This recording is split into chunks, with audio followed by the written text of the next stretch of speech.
Bismillahirrahmanirrahiim. Kusoo dhawaada Istanbul Kitchen.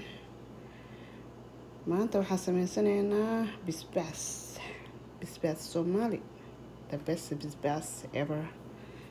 waxyaalay ka kooban yihiin insha Allah. Inta waxaa igu jira parsley. kabsar caleentu u yara egyahay parsley yaa la dhahaa af Soomaali ama ma garanayo. Ninkii garanaya af Soomaali parsley wax lagu dhaho ay isoo qakamanka. waxaa kaloo ku dari doonaa kabsar caleen. inta waxaa igu jira cambo. inta basal yar aan soo jarjaray. 3 xabo waxaan ku dari doonaa toon ama garlic saa u taqaanin. basbaaskana waa kaa basbaaskana. inta waxaa igu jirta sokor yar iyo cusbo dhinac. waxaan kaloo ku darayaa liin aan soo miirtay. waxaan ku dari doonaa qal ana vinegar. qal ama vinegar saa u taqaanin qof walba si u yaqaano.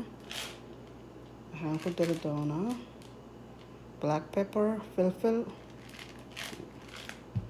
waxaan kaloo ku dari doonaa olive oil vinegar olive oil aan ku dari doonaa. saan iskugu daray ila socdo. maasha Allah mishinkana isticmaalaya inaan ku shiido. basbaaskana aan ku ridaynaa. basashii toonta cambo waaye ama mango saa u taqaanin oo lagu daraa. kabsar caleentii filfishii shiiday sokor yar iyo cusbo parsley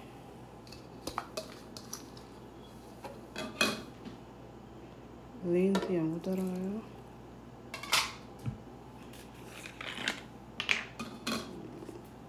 vinegarkii aan ku daraa wax yar.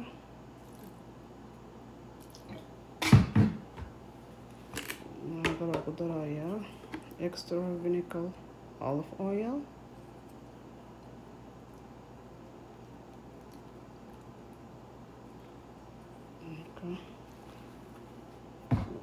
waa soo shiida waa isku soo noqonay. maasha Allah basbaaskeena saanu noogu soo baxay.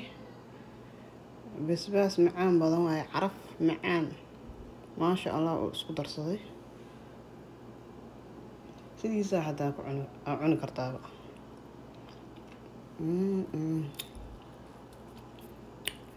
please hadaa ka hesheen subscribe like share ana comment kana waa dhinaciina maasha Allah.